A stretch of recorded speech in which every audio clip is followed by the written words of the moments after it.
الرحمن الرحیم جامع ترمذی میں ہے، حضرت عبداللہ بن سلام رضی اللہ تعالیٰ عنہ فرماتے ہیں کہ جب رسول اللہ صلی اللہ علیہ وسلم ہجرت کر کے مدینہ طیبہ تشریف لائے تو لوگ آپ کی زیارت کے لیے امڈ پڑے، شور مچ گیا، رسول اللہ صلی اللہ علیہ وسلم آ گئے، رسول اللہ صلی اللہ علیہ وسلم آ گئے۔ میں بھی انہیں دیکھنے کے لیے لوگوں میں شامل تھا۔ بس جب میں نے رسول اللہ صلی اللہ علیہ وسلم کے چہرہ مبارک کے اوپر غور کیا، عرفت ان وجہہ لیس بوجہ کذاب، تو میں نے آپ کے چہرے سے پہچان لیا کہ اتنا خوبصورت چہرہ کسی جھوٹے کا نہیں ہو سکتا۔ تو اللہ رب العزت نے اپنے پیارے محبوب صلی اللہ علیہ وسلم کا چہرہ اتنا خوبصورت بنایا تھا کہ جو دیکھتا تھا دیکھتا ہی رہ جاتا تھا۔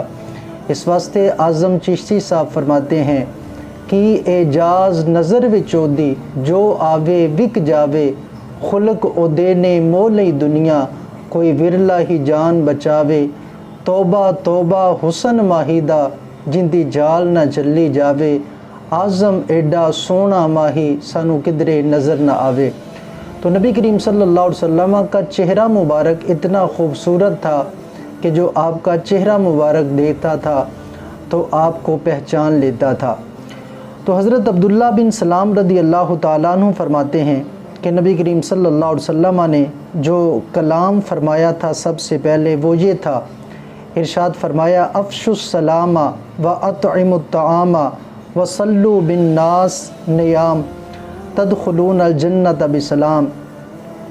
نبی کریم صلی اللہ علیہ وسلم آپ کی جس طرح صورت خوبصورت ہے اسی طرح آپ کی سیرت بھی خوبصورت ہے۔ تو نبی کریم صلی اللہ علیہ وسلم نے جو تعلیمات ارشاد فرمائی اس میں سلام کو پھیلانے کا حکم ارشاد فرمایا۔ تو یہ بات ذہن میں رکھیے کہ سلام اس قدر خوبصورت تحفہ ہے دین اور شریعت کا ہمارے لیے کہ باقی جتنے ادیان ہیں اتنا کامل اور مکمل سلام کا طریقہ نہیں ہے کہ جتنا اسلام نے خوبصورت سلام کا طریقہ دیا ہے کہ راہ جاتے شخص کو کہتا ہے کہ جا اللہ تیرا بھلا کرے، اسے دعائیں دیتا ہے۔ دوسری چیز ارشاد فرمایا کہ وَأَطْعِمُوا الطَّعَامَ، فرمایا لوگوں کو کھانا کھلاؤ۔ تو یہ خدمت خلق ہے، تو اسلام ہمارا خدمت خلق کی لوگوں کو تعلیم دیتا ہے۔ اسی طرح تیسری چیز ارشاد فرمایا وَصَلُّوا وَالنَّاسُ نِيَامٌ، فرمایا اس وقت نماز پڑھو کہ جب لوگ سو رہے ہوں، یعنی نماز تہجد پڑھو۔ تو یہ تین کام بتلائے، فرمایا یہ جب تین کام کر لو گے تو اللہ تعالیٰ ان کی برکت سے اور اپنی رحمت سے تدخلون الجنت بسلام، ارشاد فرمایا سلامتی کے ساتھ تم اللہ کی جنت میں داخل ہو جاؤ گے۔ تو یہ نبی کریم صلی اللہ علیہ وسلم کی خوبصورت سیرت مبارکہ ہے اور آپ کی تعلیمات ہیں کہ جب بندہ اس کے مطابق عمل کر لیتا ہے تو اللہ بندے کے لیے جنت کی راہیں آسان فرما دیتا ہے۔